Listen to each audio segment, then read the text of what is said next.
Bienvenue dans le rendez-vous des contes pour enfants Passage sur Radio Tiroir.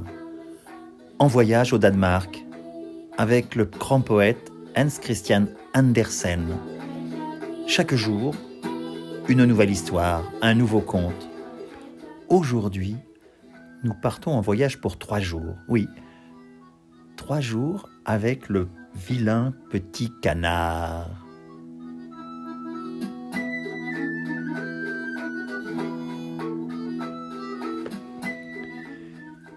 Il faisait si bon à la campagne. Oui, c'était l'été. Les blés étaient jaunes, l'avoine verte. On avait mis le foin en meule dans le pré. La cigogne y déambulait sur ses longues pattes rouges en parlant égyptien. Oui, car la cigogne avait appris cette langue de sa mère. Autour des champs et des prés, il y avait de grandes forêts, et au milieu de ces forêts, des lacs profonds. Oh oui, il faisait vraiment bon à la campagne. En plein soleil s'étendait un vieux manoir, entouré de douves profondes. De ses murailles jusqu'à l'eau poussaient de grandes feuilles d'oseille, si hautes que les petits-enfants pouvaient se tenir debout sous les plus grandes. Oh, il y avait autant de fouillis là-dedans que dans la forêt la plus épaisse. Et là, il y avait une cane dans son nid. Elle couvait ses canetons qui allaient éclore. Et elle commençait à en avoir assez. Eh oui, parce que cela durait si longtemps, et surtout qu'elle recevait rarement de la visite. Oui, les autres canards aimaient mieux nager dans les douves que de monter, courir, s'asseoir sous une feuille d'oseille pour bavarder avec elle. Et enfin, les œufs s'ouvrirent, l'un après l'autre. Ils faisaient pip, pip.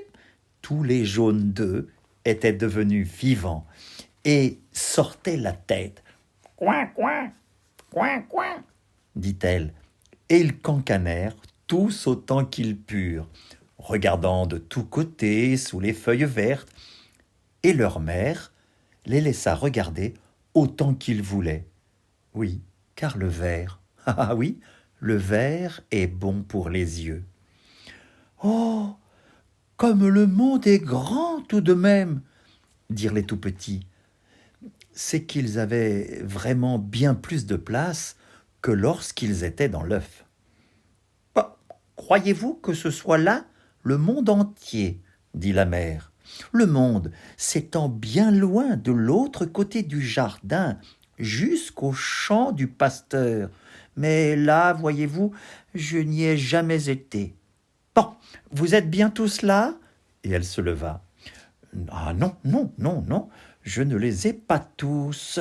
Ah, le plus gros œuf est encore là. Oh, combien de temps ça va durer ? Je commence à en avoir assez. Et elle se recoucha pour le couver. Alors, comment ça va ? Dit une vieille cane qui venait en visite. Eh bien, il y a un œuf, oui, qui dure tellement longtemps, dit la cane. Pas moyen qu'il perce. Mais regarde donc les autres. Ce sont les plus charmants canetons que j'ai jamais vus. Ils ressemblent tous à leur père, ce répugnant personnage qui ne vient pas me voir. Fais voir, coin, coin, fais voir cet œuf qui ne veut pas s'ouvrir, dit la vieille cane. Ah, je crois que c'est un œuf de dingue, figure-toi.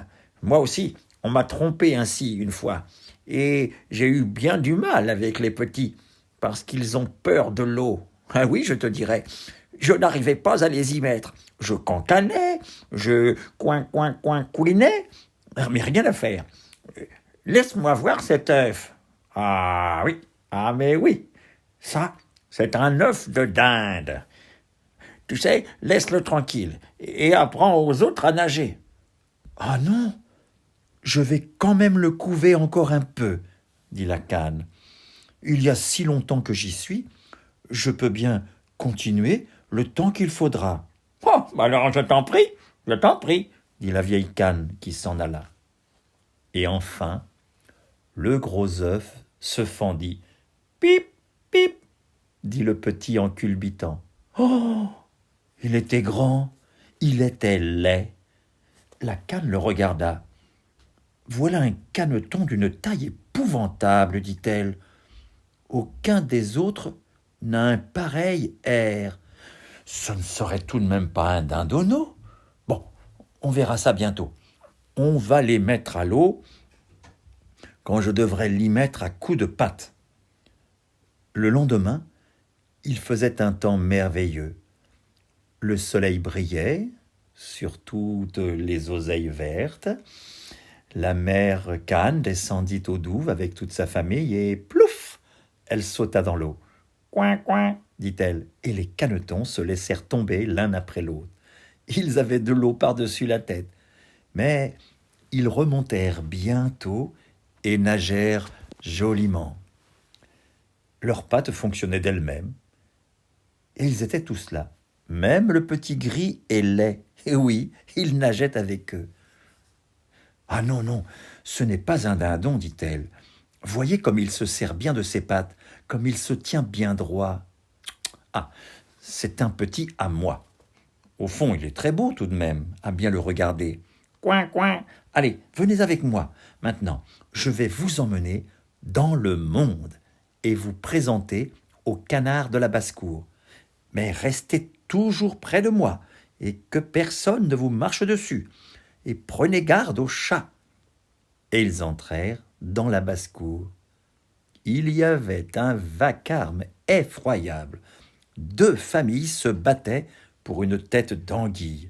Et ce fut le chat qui la prit, toutefois. Voyez, voilà comment les choses se passent en ce monde, dit la mère Canne, en se léchant le bec, car elle aussi aurait bien aimé la tête d'anguille. Servez-vous de vos pattes, dit-elle. Tâchez de vous dépêcher et courbez le dos quand la vieille là-bas, oui, la vieille Canne là-bas, c'est la plus distinguée de tous ceux qui sont ici. Elle est de sang espagnol et c'est pour cela qu'elle est grosse. Et vous voyez qu'elle a un chiffon rouge à la patte. Ah oui, alors ça, c'est une chose extrêmement chic. C'est la plus grande distinction qu'une canne puisse obtenir. Ah, cela a tellement d'importance qu'on ne veut pas s'en débarrasser. Bête et homme doivent la reconnaître. Allez, dépêchez-vous. Et puis ne vous mettez pas dans mes pattes. Un canard bien élevé écarte bien les pattes, comme son père et sa mère. Bon, maintenant, courbez le dos et dites « coin, coin, coin, coin ». Et c'est ce qu'ils firent. Mais les autres canards alentour les regardaient et dirent très haut « Voyez donc, nous voilà avec cette bande en plus, comme si nous n'étions pas assez nombreux déjà. Oh, et regardez-moi, celui-là, quel air il a, un caneton. Bon, celui-là, nous n'en voulons pas. » Et aussitôt, une canne de volée et dut lui pincer le cou. « Mais laissez-le tranquille, dit la mère. Il ne fait rien à personne. »« Oui, mais il est trop grand. Il est trop cocasse, » dit la canne qui l'avait pincé. « Nous, on va le corriger. »« Ah, ce sont de beaux enfants que vous avez là, la mère, » dit la vieille canne au chiffon autour de la patte. « Ils sont tous beaux, à une exception près. Celui-là n'est pas réussi. Je souhaiterais volontiers que vous puissiez le refaire. »« Mais ce n'est pas possible, votre grâce, » dit la mère Canne. « Il n'est pas beau, mais c'est une bonne nature, et il nage aussi bien que certains autres. J'ose même dire un peu mieux. Je pense qu'il deviendra beau en grandissant, ou qu'il sera un petit peu plus petit avec le temps. Il est resté trop longtemps dans son œuf, c'est pour ça qu'il n'a pas la taille voulue. » Puis, elle lui nettoya la nuque et lui lissa le plumage. « De plus, c'est un mâle, dit-elle, et donc ça n'a pas tellement d'importance. Je crois qu'il forcira bien et qu'il fera son chemin. »« Les autres canetons sont mignons, dit la vieille. Faites comme vous voulez. Dites si vous trouvez une tête d'anguille, vous pouvez me l'apporter ?» Et ils furent comme chez eux. Mais le pauvre caneton, qui est celui qui était sorti le dernier de son œuf et qui avait l'air affreux, on le pinça, on le bouscula, on se moqua de lui, et ce, aussi bien les canards que les poules. « Il est trop grand !» disaient-ils tous.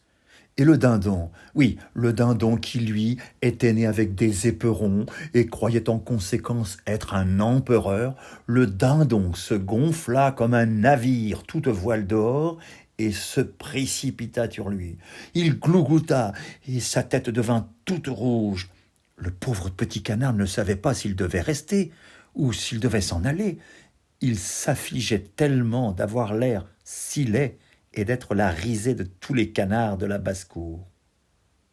Ainsi passa la première journée, et ce fut de pire en pire. Tout le monde chassait le pauvre petit canard, même ses frères et sœurs étaient méchants avec lui. Ils disaient tout le temps « Ah, si seulement le chat te prenait, espèce d'affreux !»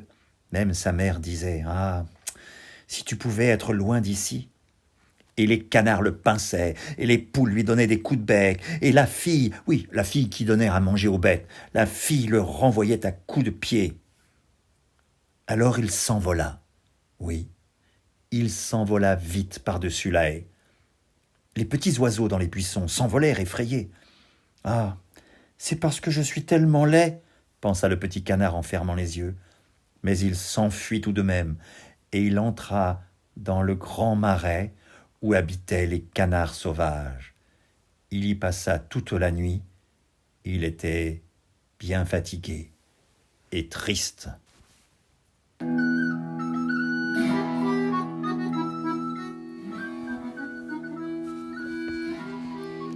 Notre vilain petit canard trouvera-t-il des amis auprès des canards sauvages ?